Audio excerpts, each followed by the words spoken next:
నమస్తే, welcome to weekend exclusives. ఓవైపు నిరంతర విధి నిర్వహణ, మరోవైపు 5 ఏళ్లలోపు చిన్నపిల్లల ఆలనాపాలన చూసుకోలేక సతమతమవుతున్న మహిళా సిబ్బంది కోసం ఓ వినూత్న ముందడుగు పడింది. రాష్ట్రంలోనే మొదటిసారిగా దాతల ఉదార సాయంతో ప్రైవేటు సంస్థలకు ఏమాత్రం తీసిపోని విధంగా ఒక అత్యాధునిక బేబీ కేర్ సెంటర్ను ఏర్పాటు చేశారు. నిత్యం వేలాది మంది రోగుల రద్దీతో ఉండే ఈ ఆసుపత్రిలో పనిచేసే 1000 మందికి పైగా మహిళా వైద్యులు, నర్సులు, ఇతర సిబ్బందికి ఈ కేంద్రం కొండంత అండగా నిలుస్తుంది. చిన్నారులను ఆకట్టుకునేలా ఆహ్లాదకర వాతావరణం, ఏసీ వసతి, రంగురంగుల ఆట వస్తువులు, ప్రత్యేక సంరక్షణ సిబ్బందితో తీర్చిదిద్దిన ఈ కేంద్రం ఎలా ఉంది? ఇంతకీ ఇది ఎక్కడ ఏర్పాటు చేశారు? తెలుసుకుందాం పదండి.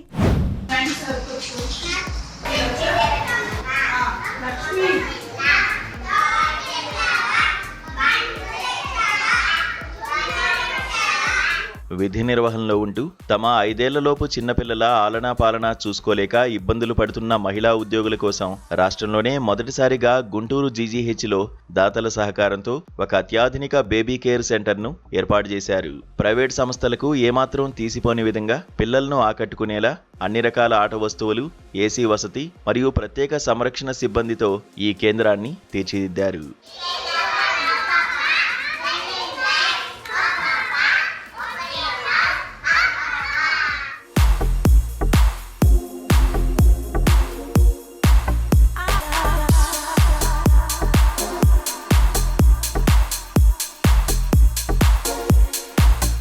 గుంటూరు ప్రభుత్వ ఆసుపత్రికి నిత్యం వేలాది మంది రోగులు వస్తుంటారు. ప్రతిరోజు దాదాపు 5000 మందితో ఆసుపత్రిలో విపరీతమైన రద్దీ ఉంటుంది. 1600 పడకలున్న గుంటూరు జీజీహెచ్లో మహిళా వైద్యులు, నర్సులు, ఇతర సిబ్బంది దాదాపు 1000 మంది నిరంతరం సేవలందిస్తున్నారు. ఓవైపు కుటుంబ బాధ్యతలు, మరోవైపు ఉద్యోగ విధులు. ఈ పరిస్థితుల్లో తమ 5 ఏళ్లలోపు పిల్లల ఆలనా పాలన చూసేవారు లేక వారంతా ఇబ్బందులు పడేవారు. అయితే ఈ విషయాన్ని గుర్తించిన వైద్యాధికారులు రాష్ట్రంలోనే మొదటిసారిగా గుంటూరు ప్రభుత్వ ఆసుపత్రిలో మహిళా ఉద్యోగుల పిల్లల కోసం దాతల సహకారంతో బేబీ కేర్ సెంటర్ ఏర్పాటు చేశారు. నా పేరు తాజున్నీసా అండి. ఇక్కడ నేను స్కూల్ ఆఫ్ నర్సింగ్లో నర్సింగ్ ట్యూటర్గా వర్క్ చేస్తున్నాను. ఇప్పుడు స్టూడెంట్గా ఉన్నానండి. ఏపీఎన్జీజీఓ అసోసియేషన్లో ఉమెన్ వింగ్ చైర్పర్సన్గా ఉన్నాను. నేను తల్లిగా ఉన్నప్పుడు నా బిడ్డలను పెంచుకోవడానికి జాబ్ చేస్తూ చాలా ఇబ్బంది పడ్డానండి. ఇప్పుడు నేను అమ్మమ్మని కూడా అయిన తర్వాత కూడా నా మనవడు మనవరాల్ని చూసే బాధ్యత నా కూతురు ఎంప్లాయీగా ఉండడం వల్ల నేనే చూస్తూ ఉండాల్సి వచ్చింది. అప్పుడు ఇంకా ఇప్పుడున్న కండిషన్స్లో పిల్లల్ని పెంచడము చాలా ఇబ్బందిగా అనిపించింది నాకు. ఇక్కడ ఒక బేబీ కేర్ సెంటర్ ఉంటే నేను జాబ్కి వస్తూ పిల్లల్ని తెచ్చుకుని ఇక్కడ పెట్టి చూసుకోగలను కదా అని అనిపించింది. అటువంటి కండిషన్స్ లేకపోయి ఉన్నాయి. అయితే నేను చైర్పర్సన్ అయిన తర్వాత ఇలాంటి కేర్ సెంటర్ ఒకటి హాస్పిటల్లో ఉంటే బాగుంటుంది అని మేమందరం ఎంప్లాయీస్ కొంతమంది కలిసి అసోసియేషన్లో చెప్పినప్పుడు వాళ్ళు వచ్చి అప్పుడున్న సూపరింటెండెంట్ గారు రమణ ఎస్ఎస్పి గారిని అప్రోచ్ అయితే తప్పకుండా పెడదాము అని చెప్పి సార్ ఒక లెటర్ ఇచ్చారండి. దాన్ని తీసుకుని వెళ్ళి కలెక్టర్ మేడం తమీమ్ అన్సారియా మేడంని కలిస్తే ఆవిడ కూడా తల్లిగా స్పందించి ఇక్కడే కాదండి అన్ని చోట్ల పెట్టాల్సిన ఆవశ్యకత ఉంది అని ఆవిడ రెస్పాండ్ అయ్యారు. దాంతో ఇది రూపుదిద్దుకుందండి. రోటరీ సెంటెనియల్ గుంటూరు వాళ్ళు వీరరాఘవ గారు ప్రెసిడెంట్గా ఉన్నారు. ఆయన అప్రోచ్ అయ్యాము. ఆయన ఆర్థిక సహాయం మొత్తం ఎంత ఖర్చు అయినా కూడా ఎస్టాబ్లిష్ చేయడానికి మేము ఇస్తాము అని వాళ్ళు ముందుకొచ్చారు. దాంతో మాకు ఉత్సాహం ఉల్లాసం వచ్చాయి.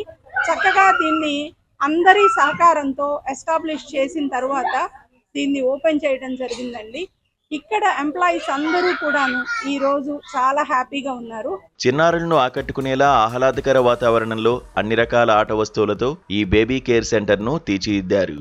నర్సరీ పాఠశాలల్లో, పార్కుల్లో మాదిరిగా చిన్నారుల కోసం ఉయ్యాలలు, జారుడు బండ, సైకిళ్లు, ఆట వస్తువులు, పిల్లల కోసం టీవీ, చల్లదనం కోసం ఏసీ, తాగేందుకు మినరల్ వాటర్, పరిశుభ్రమైన వాష్రూమ్స్ ఏర్పాటు చేశారు. చిన్నారులు నిద్రించేందుకు మెత్తటి కిడ్స్ బెడ్లు, వీరి సంరక్షణకు ఒక ఆయా, నర్స్, సెక్యూరిటీ సిబ్బందిని కూడా నియమించారు. మా స్టాఫ్లు అందరూ కూడా ఇప్పుడు మెటర్నిటీ లీవ్ నుంచి రాగానే 4 మంత్స్కి 6 మంత్స్కు జాయిన్ అవుతారు. వాళ్ళు వెంటనే బేబీస్ని ఇక్కడ వదిలేసి ఇక్కడ సంరక్షించడానికి కూడా మాకు స్టాఫ్ స్కేర్సిటీ ఉన్నా కానీ ఒక స్టాఫ్ నర్స్ని, ఒక 4th క్లాస్ ఎంప్లాయీస్ని కూడా పిల్లల్ని చూడటానికి ఎలా చేశారు. పీడియాట్రిక్ డాక్టర్ గారిని కూడా బేబీస్ కి చెకప్ చేయడానికి సూపరింటెండెంట్ సార్ కూడా ఇనిషియేషన్ తీసుకొని ఒక పీడియాట్రిక్ డాక్టర్ని కూడా అలాట్ చేశారు. పిల్లలకు అయితే అంత సంరక్షణ అంతా కూడా బాగుంటుంది అన్న ఉద్దేశంతో మా స్టాఫ్ నర్సెస్ కూడా బేబీస్ని చాలా మందిని తీసుకొస్తున్నారు. ఇప్పుడు మీరు ఎదురుగా ఉన్న ఈ బేబీస్ని మీరు గమనించవచ్చు. పిల్లలందరూ కూడా ఆ ఉన్న టైంలో వాళ్ళ సంరక్షణ అంతా కూడా జాగ్రత్తగా జరుగుతుంది. మా నర్సింగ్ డిపార్ట్మెంట్ నుంచి కూడా ఒక స్టాఫ్ నర్స్ని ఇక్కడ రిక్రూట్ చేయడం జరిగింది. నా పేరు డి ప్రశాంత్ కుమారి. నేను ఇక్కడ జీజీహెచ్లో స్టాఫ్ నర్స్గా చేస్తున్నాను. నేను ఇప్పుడు ఏంటంటే ఇక్కడ బేబీ కేర్ సెంటర్ క్రెచ్లో నన్ను పిల్లలు చూసుకోవటం కోసం పోస్టింగ్ వేశారు. ఇక్కడ ఏంటంటే అండి, మన ఎంప్లాయీస్ పిల్లలందరూ వాళ్ళ యొక్క ఇంటికాడ పిల్లల్ని చూసుకునే వాళ్ళు ఎవరు లేక వాళ్ళు ఎన్నో ఇబ్బందులు పడుతూ ఉన్న సమయంలో మనకి ఇక్కడ ఎన్జిఓస్ తరఫున ఒక రిప్రజెంటేషన్ మన సూపరింటెండెంట్ గారికి ఇవ్వటం, అది కలెక్టర్ గారి ద్వారా మనకు ఆమోదం పొందటం, మనకి ఇక్కడ ఒక క్రెచ్ సెంటర్ అనేది ఏర్పాటు చేశారు. మన డాక్టర్స్ పిల్లలు కానీ, స్టాఫ్ నర్స్ పిల్లలు కానీ, ఓటీ అసిస్టెంట్ పిల్లలు కానీ, మన యొక్క శానిటేషన్ పిల్లలు కానీ, ప్రతి ఒక్కరు వాళ్ళు వీళ్ళని తేడా లేకుండా ప్రతి ఒక్కరు వాళ్ళ పిల్లల్ని తీసుకొచ్చి ఇక్కడ హ్యాపీగా వదిలిపెట్టి వెళ్తున్నారు. వాళ్ళని కూడా మేము మా సొంత పిల్లల్లాగా చూసుకుని వాళ్ళకి ఏదైనా ఇబ్బంది లేకుండా వాళ్ళు చక్కగా పడుకోవటానికి కూడా మనకి మ్యాట్రస్ అవన్నీ సప్లై కూడా చేశారు. నిద్ర వచ్చిన పిల్లలు హ్యాపీగా నిద్రపోతున్నారు. వాళ్ళు ఏమన్నా స్నాక్స్ తీసుకొస్తే పిల్లలకి తినిపించాలు ఇవన్నీ కూడా జరుగుతున్నాయండి. ప్రైవేట్ బేబీ కేర్ సెంటర్లకు దీటుగా గుంటూరు జనరల్ ఆసుపత్రిలో ప్రత్యేక సెంటర్ ఏర్పాటు చేయడంతో మహిళా ఉద్యోగులు హర్షం వ్యక్తం చేస్తున్నారు. బేబీ కేర్ సెంటర్ ఉదయం 9 గంటల నుంచి సాయంత్రం 5 గంటల వరకు అందుబాటులో ఉంటుంది.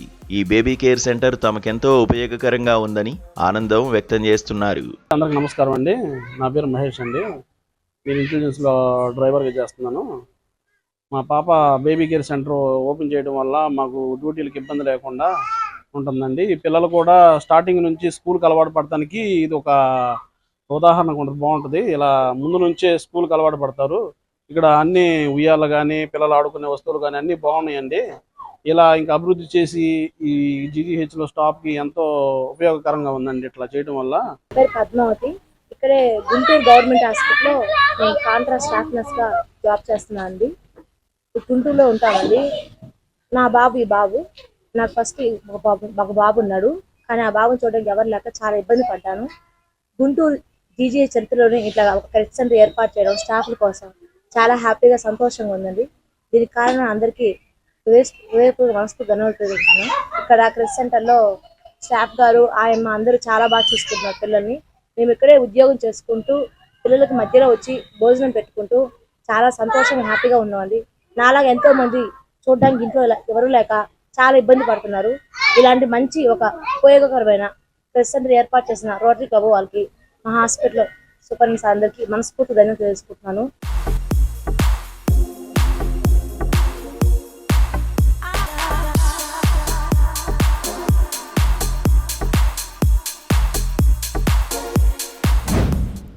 ప్రకృతి రక్షణ కోసం ఏపీ ఉప ముఖ్యమంత్రి పవన్ కళ్యాణ్ సంకల్పించిన హరితయజ్ఞం విశాఖపట్నంలో ఒక సరికొత్త పర్యావరణ విప్లవానికి దారితీసింది. మొక్కలు నాటడం కాదు, వాటిని ఒక ఉద్యమంలా మార్చాలి అన్న డిప్యూటీ సీఎం పిలుపునకు నగరవాసుల నుంచి అపూర్వమైన స్పందన లభిస్తోంది.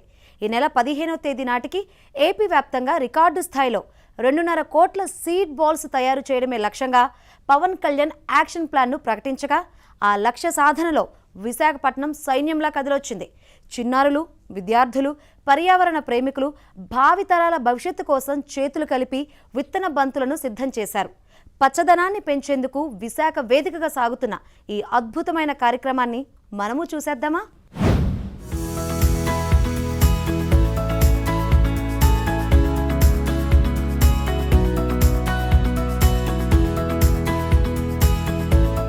మొక్కలు నాటడం ద్వారా పర్యావరణ పరిరక్షణలో ప్రతి ఒక్కరూ భాగస్వామ్యం కావాలని ఏపీ ఉప ముఖ్యమంత్రి పవన్ కళ్యాణ్ పిలుపుకు విశాఖ వాసుల నుంచి విశేష స్పందన వస్తోంది. ఇటీవలి స్కూల్ విద్యార్థులతో కలిసి స్వయంగా మట్టితో సీడ్ బాల్స్ తయారు చేసిన పవన్ కళ్యాణ్ ఈ నెల 15 నాటికి రాష్ట్ర వ్యాప్తంగా రికార్డు స్థాయిలో 2.5 కోట్ల సీడ్ బాల్స్ తయారు చేయడమే లక్ష్యంగా పెట్టుకున్నామని చెప్పారు. దీంతో విశాఖలోని పలు సంస్థలు సీడ్ బాల్స్ మేకింగ్ ప్రోగ్రామ్స్ ను నిర్వహిస్తున్నాయి.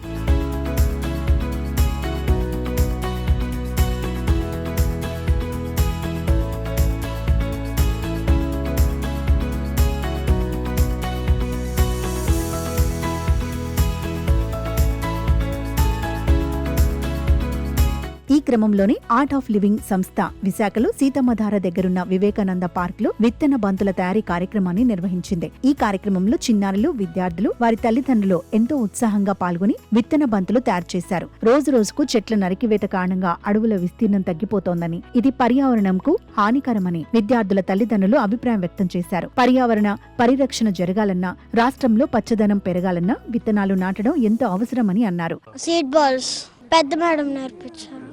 మనకి ఎక్కువ ఆక్సిజన్ వచ్చి మనం హెల్తీగా ఉండడం అలా అవుతుంది. నువ్వు ఎన్ని చేసావమ్మా? ఇంకా అవుతుంది. సీడ్ బాల్స్, ఈ బాల్స్ వేసి విత్తనాల్ని నాటితే అప్పుడు మొక్కలు వస్తాయి. దానివల్ల మనకి మంచి ఆక్సిజన్ వస్తుంది. చాలా మంచిది ఇలా చేయడం. మంచి విషయం మాకు చెప్పారని అనుకున్నాను.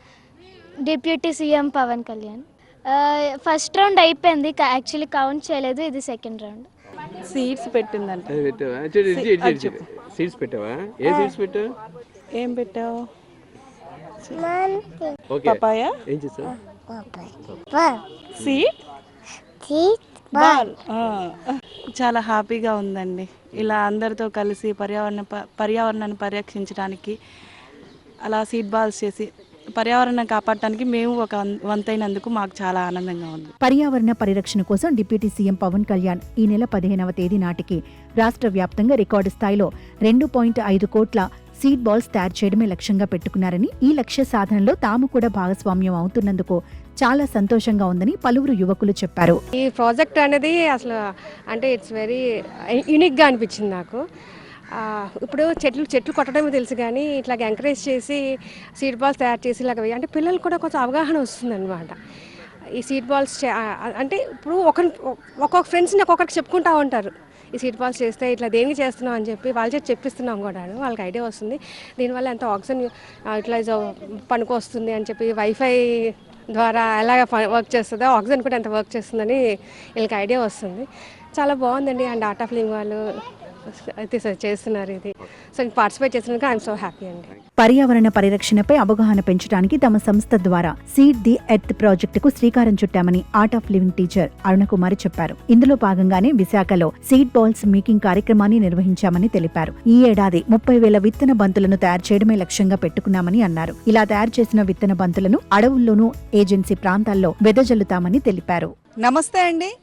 ఆర్ట్ ఆఫ్ లివింగ్ పరమ పూజ శ్రీ రవిశంకర్ గురుదేవుల ఇన్స్పిరేషన్తో విశాఖపట్నం చాప్టర్ వాళ్ళు సీడ్ ద ఎర్త్ ప్రాజెక్ట్ అనేది టేకప్ చేశారండి.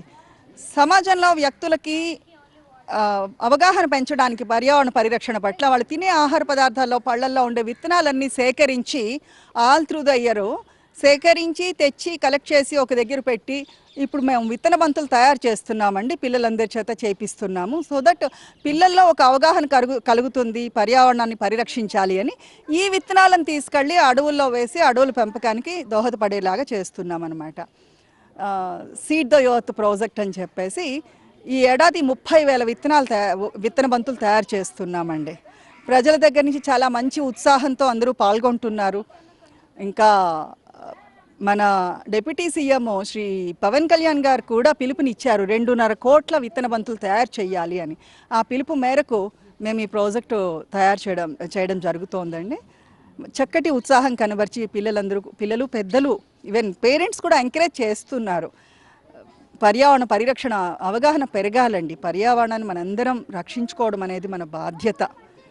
జై గురుదేవ్. 52 మంది పెద్దలు అందరూ కలిసి పార్టిసిపేట్ చేస్తున్నారండి. ఇక్కడ Vivekananda Nagar community and art of living ఆధ్వర్యంలో జరుగుతోంది. ముంచుంగు పుట్టుక దగ్గర అడవుల పెంపకం కోసం అని చెప్పేసి ఇక్కడ ఇవి పట్టుకెళ్ళి విసరడం జరుగుతుందండి. అన్ని రకాలు మేమే పెడతాం. అందరం సరదాగా వెళ్ళి అడవిని ఒకసారి ఎక్స్పీరియన్స్ చేసి ఆ ప్యూర్ నేచరు, ఆక్సిజన్, గాలి కూడా ఎక్స్పీరియన్స్ చేసి ఇవి విసిరేసి వస్తాము. బాదం, మామిడి, రకరకాల విత్తనాలు అందరూ కలిసి సేకరించి తీసుకుని వచ్చి ఇచ్చారు. పర్యావరణ పరిరక్షణ కోసం ఆంధ్రప్రదేశ్ ఉప ముఖ్యమంత్రి పవన్ కళ్యాణ్ సీడ్ బాల్స్ తయారు చేయమని పిలుపు ఇచ్చారు. ఈ పిలుపుకు విశాఖ నుంచి మంచి స్పందన వచ్చింది. ఈరోజు ఆర్ట్ ఆఫ్ లివింగ్ ఆధ్వర్యంలోని సీడ్ బాల్స్ తయారీ కార్యక్రమాన్ని నిర్వహించారు. ఈ కార్యక్రమంలో చిన్నపిల్లలు అత్యంత ఉత్సాహంగా పాల్గొని సీడ్ బాల్స్ని తయారు చేశారు. వీటిని వివిధ ప్రాంతాల్లో వెదజల్లున్నారు. వీడియో జర్నలిస్ట్ సంతోష్తో రామకృష్ణ, ఏబీ ఆంధ్రజ్యోతి, విశాఖపట్నం. పుస్తకాల మోత, క్లాస్ రూమ్ల గోడల మధ్య నలిగిపోతున్న నేటి తరం పిల్లలకు అచ్చమైన ప్రకృతి ఒడిలో పాఠాలు నేర్పేందుకు ఒక సరికొత్త వేదిక సిద్ధమైంది. ఇక్కడ నల్లబల్లలు, బెంచీలు ఉండవు. కేవలం చెట్ల నీడలే క్లాస్ రూమ్లు. అడవిలోని జీవ వైవిధ్యమే పాఠ్యాంశాలు. కొండపల్లి రిజర్వ్ ఫారెస్ట్ పరిధిలో విస్తరించి ఉన్న ఈ వనంలో పిల్లలు ప్రకృతిని ప్రత్యక్షంగా తాకుతూ రంగురంగుల సీతాకోక చిలుకల జీవన చక్రాన్ని కళ్ళార చూస్తూ చదువుకునేలా అటవీ అధికారులు ప్రణాళికలు సిద్ధం చేశారు. జిల్లాలో ఎకో టూరిజాన్ని సరికొత్త పుంతలు తొక్కించడమే కాకుండా చిన్నతనం నుంచే పిల్లల్లో పర్యావరణ స్పృహను పెంపొందించేందుకు ఉద్దేశించిన ఈ వినూత్న అడవి బడి ఎలా ఉందో తెలుసుకుందాం పదండి.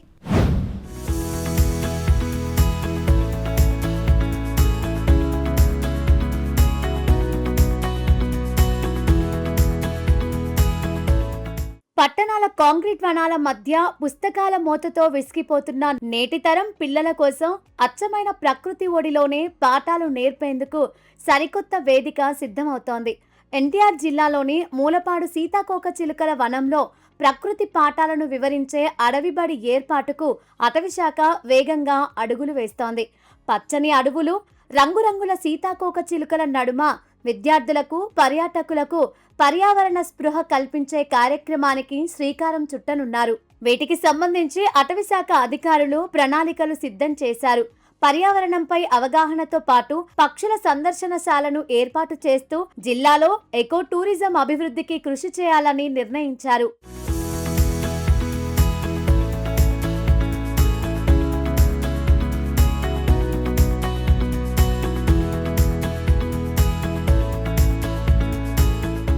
ఎన్టీఆర్ జిల్లాలో ఎకో టూరిజం అభివృద్ధికి అడుగులు పడుతున్నాయి.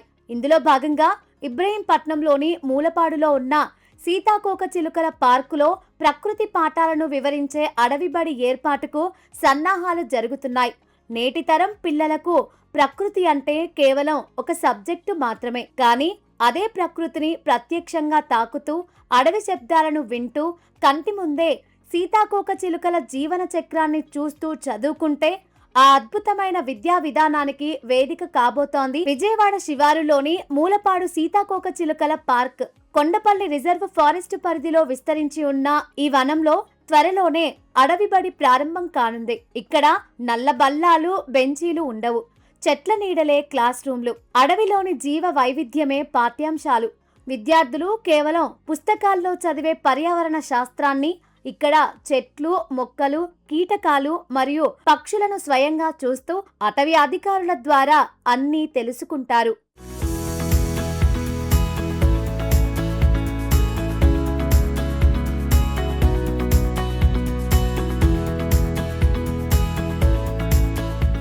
మూలపాడులో దాదాపు 70కి పైగా అరుదైన సీతాకోక చిలుక జాతులున్నాయి. ఒక గుడ్డు లార్వాలాగా ప్యూపాగా మారి చివరకు అందమైన సీతాకోక చిలుకగా ఎలా రూపాంతరం చెందుతుందో పిల్లలు కళ్ళారా చూడొచ్చు. అడవిలో లభించే ఔషధ మొక్కలు, సీతాకోక చిలుకలను ఆకర్షించే మకరంద మొక్కలు, వాటి ఉపయోగాలను క్షేత్రస్థాయిలో వివరిస్తారు. అడవిబడితో పాటు పర్యాటకులు రీఫ్రెష్ అవ్వడానికి అనేక సదుపాయాలను అందుబాటులోకి తెచ్చారు. అడవి లోపలి అందాలను, వన్యప్రాణులను వీక్షించేందుకు ప్రత్యేక సఫారీ వాహనాలను సిద్ధం చేశారు. పచ్చని చెట్ల మధ్య సీతాకోక చిలుకల కోలాహలాన్ని చూస్తూ నడిచేలా వాకింగ్ ట్రాక్ రూపొందించారు. కేవలం వినోదం కోసమే కాకుండా పర్యావరణాన్ని ఎలా రక్షించుకోవాలి, ప్లాస్టిక్ను అడవుల్లోకి ఎందుకు రానివ్వకూడదు, వన్యప్రాణుల సమతుల్యత ఎందుకు ముఖ్యమనే విషయాలను చిన్నతనం నుంచే పిల్లల మనసుల్లో నాటడమే ఈ అడవిబడి ముఖ్య ఉద్దేశమని అధికారులు చెబుతున్నారు. అందరికీ నమస్కారం అండి. ఆంధ్రప్రదేశ్ ఎకో టూరిజం తరఫున మన ఇబ్రహీంపట్నం మండలంలోని మూలపాడు గ్రామంలో సీతాకోక చిలుకల పార్క్ ఉంది. దాన్ని డెవలప్ చేసి అక్కడే ఆ అడవి ప్రాంతంలో, అడవి మధ్యలో సుమారు 70 రకాల సీతాకోక చిలుకలు వస్తున్నాయని చెప్పని అంటారు. ఎంతో రమణీయంగా ఉంటుంది. ఆ ప్రాంతంలో ప్రకృతి బడి, అడవి బడి అని చెప్పని చేసిన కూడా తెలుసుకునే విధంగా అక్కడికి వచ్చిన వాళ్ళందరికీ కూడా పుస్తకాలు, పెన్నులు, బల్లలు లేకుండా చెట్టు కిందే కూర్చొని చదువు చెప్పే విధంగా వాళ్ళకి అర్థమయ్యేటట్టుగా అన్నీ చెప్పాలని చెప్పని, ప్రకృతిని ప్రేమించాలి, ప్రకృతిని ఆహ్వాదించాలి. ప్రకృతిని మనం కాపాడుకుంటేనే భావితరాలకి మెరుగైన జీవితాన్ని ఇవ్వగలమని చెప్పనేసి అనే ఒక మంచి ఆలోచనతో ఈ కూటమి ప్రభుత్వం ఎన్నో కార్యక్రమాలు చేస్తుంది. అక్కడ ఈ సీతాకోక చిలుకలు ఈ ప్రకృతి బడితోనే కాకుండా ఈ కిల్లాలో మన ఈ కిల్లా కోట గురించి చరిత్ర, అలాగే సాయంత్రం పూట పవిత్ర హారతి 6 గంటలకి, అలా ఎవరైనా సరే సందర్శకులు వస్తే ఉదయం నుంచి సాయంత్రం దాకా ఈ ఇబ్రహీంపట్నం మండలంలో కొండపల్లి మున్సిపాలిటీలో ఇవన్నీ కూడా ఉంటే అందరికీ ఆహ్లాదంగా ఉండిద్ది. వాళ్ళకి ఒకరోజు ప్రశాంతంగా ఆనందంగా గడుపుతారన్న ఆలోచనతో ఎన్నో అభివృద్ధి కార్యక్రమాలు చేస్తున్నారు. కొండపల్లి బొమ్మలని చారిత్రాత్మకంగా విలువ పొందిన గొప్ప అయిన బొమ్మలను కూడా ఇక్కడ తక్కువ రేటుకి అందిస్తున్నారు. కాబట్టి ప్రేక్షకులు కానీ పర్యాటకులు కానీ మా ఇబ్రహీంపట్నం కొండపల్లి మున్సిపాలిటీని సందర్శించి ఈ అవకాశాన్ని మీరు ఉపయోగించుకోవాలని కోరుకుంటున్నాను. ఇబ్రహీంపట్నం మండలంలో మూలపాడు గ్రామంలో బటర్ఫ్లై పార్క్ని కూటమి ప్రభుత్వం ఎంతో ప్రతిష్టాత్మకంగా అభివృద్ధి చేయదలుచుకుంది. అలాగే ఆ బటర్ఫ్లై పార్కులో ఎన్నో ఔషధ గుణాలు కలిగిన మొక్కల్ని, జంతువుల్ని పెంచడం జరుగుతుంది. అలాగే ఆ మూలపాడు బటర్ఫ్లై పార్కులో అడవి బడి అనే కార్యక్రమాన్ని కూటమి ప్రభుత్వం ఛాలెంజ్గా తీసుకొని ముందుకు తీసుకురావడం జరుగుతుంది. ఈ అడవి బడి వల్ల అక్కడ విద్యార్థులకి విద్యా వ్యవస్థలో మొదటి క్లాస్ నుంచే ప్రజలకి ఔషధాల్లో ఉండే గుణాలు, మొక్కల్లో ఉండే ఔషధ గుణాలు, ప్రకృతి జనాలకు ఎంత అవసరం, ప్రకృతి ఎంత ఉపయోగపడుతుంది ఈ ప్రపంచానికి, పర్యావరణం రక్షిస్తే మనం ఎంత ముందుకెళ్తా ఆరోగ్యంగా తెలియడం కోసం ఈ అడవి బడిలో పలకలు కానీ పుస్తకాలు కానీ ఏమి ఉండవు. ప్రతి మొక్క గురించి విద్యార్థులకు తెలియజేయడం, అలాగే జంతువు సంరక్షణ గురించి, జంతువుల వల్ల ఏ ఉపయోగం ఉంటుంది తెలియజేయడం కోసం, మన యొక్క దేశంలో రక్షించబడాల్సిన మొక్కలు ఏమన్నా ఔషధ మొక్కలు రక్షించడం కోసం, విద్యా వ్యవస్థలో మార్పులు తేవడం కోసం మైలవరం నియోజకవర్గం ఇబ్రహీంపట్నం మూలపడి ఈ బటర్ఫ్లై పార్క్ని ఛాలెంజ్గా కూటమి ప్రభుత్వం ఎంతో అభివృద్ధిగా ప్రతిష్టాత్మకంగా చేస్తుందని తెలియజేస్తాం.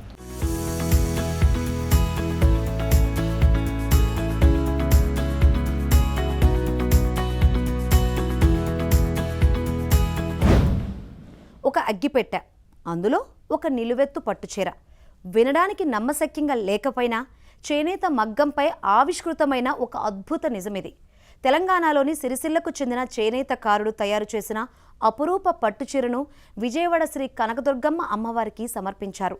5.5 మీటర్ల పొడవు ఉన్నప్పటికీ కేవలం 200 గ్రాముల బరువుతో రూపొందిన ఈ విశిష్ట చేనేత కళాఖండం ఒక చిన్న అగ్గిపెట్టెలో సులభంగా ఇమిడిపోతుంది. వారం రోజుల పాటు శ్రమించి అమ్మవారి కోసం ఈ అద్భుతాన్ని సృష్టించిన ఆ చీర విశేషాలేంటో తెలుసుకుందాం పదండి.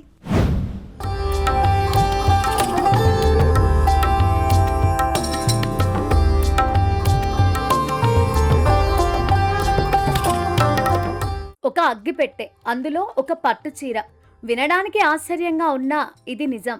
చేనేత కళాకారుడి అద్భుత ప్రతిభకు నిదర్శనంగా నిలిచిన ఈ అపురూప పట్టుచీర ఇప్పుడు ఇంద్రకీలాద్రిపై కొలువైన శ్రీ కనకదుర్గమ్మ సన్నిధికి చేరింది. కేవలం 200 గ్రాముల బరువుతో 5.5 మీటర్ల పొడవుతో రూపొందించిన ఈ విశిష్ట చేనేత కళాఖండం భక్తులను, చేనేత ప్రేమికులను విశేషంగా ఆకట్టుకుంటోంది.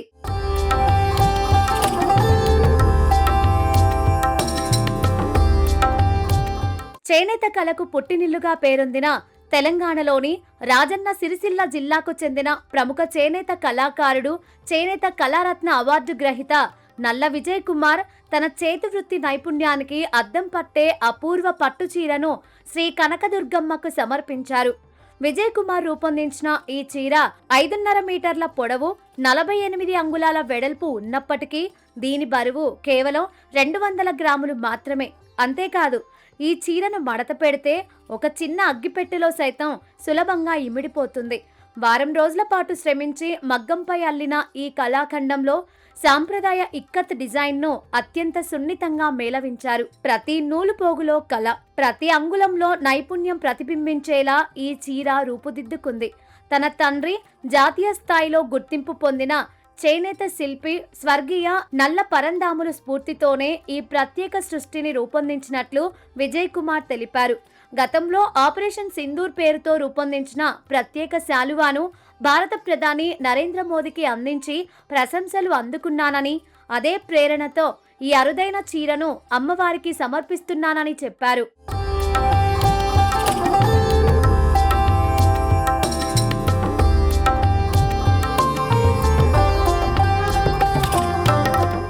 అమ్మవారికి సమర్పించిన ఈ విశిష్ట చేనేత కళాఖండాన్ని పరిశీలించిన దేవస్థానం ఈవో వికే సీనా నాయక్ కళాకారుడి ప్రతిభను అభినందించారు.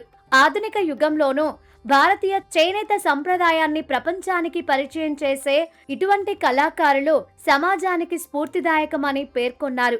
ఓం శ్రీ కనకదుర్గాయ నమః. మనకు తెలంగాణ రాష్ట్రం సిరిసిల్ల నుంచి నల్లా విజయ్ కుమార్ గారు ఈ యొక్క అగ్గిపెట్టెలో చీర తీసుకొచ్చాడు. యాక్చువల్లీ దీని యొక్క పొడవు వచ్చేసి 5.5 మీటర్లు అండి, 200 గ్రాముల బరువు ఉంటుంది. ఒక చిన్న అగ్గిపెట్టెలో తీసుకుని వచ్చి ఇచ్చారు వారు. నిజంగా ఇలాంటి కళలను ఖచ్చితంగా రాష్ట్ర ప్రభుత్వాలు ప్రోత్సహించాలి. ఇది గత సంవత్సరం కూడా 2020లో తీసుకుని వచ్చి ఇవ్వడం జరిగింది. ఈ సంవత్సరం కూడా తీసుకుని వచ్చారు. ఇది ఇంద్రకీలాద్రి కనకదుర్గా తల్లి వారికి ఇవ్వడము ఈ చీరను. ఖచ్చితంగా ఇది పౌర్ణమి రోజున ఈ యొక్క చీరను కట్టించడం జరుగుతుంది. వారికి ఖచ్చితంగా మనం ప్రోత్సహించాలి. ఇటువంటి చీరను తీసుకుని వచ్చి అమ్మవారికి భక్తితో సమర్పించడం కూడా చాలా సంతోషిస్తున్నాము. ఖచ్చితంగా వారికి అమ్మవారి ఆశీర్వాదం ఎప్పటికీ ఉండాలని చెప్పేసి కోరుకుంటున్నాను.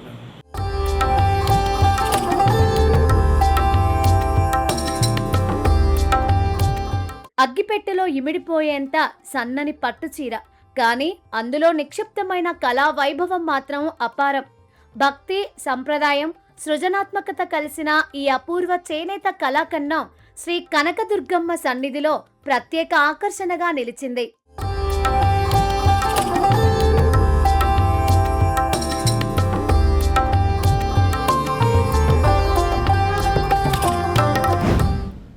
ఇది ఇవాల్టి వీకెండ్ ఎక్స్క్లూజివ్స్. నెక్స్ట్ వీక్ మళ్ళీ కలుద్దాం. Till then keep watching ABN Andhra Jyothi.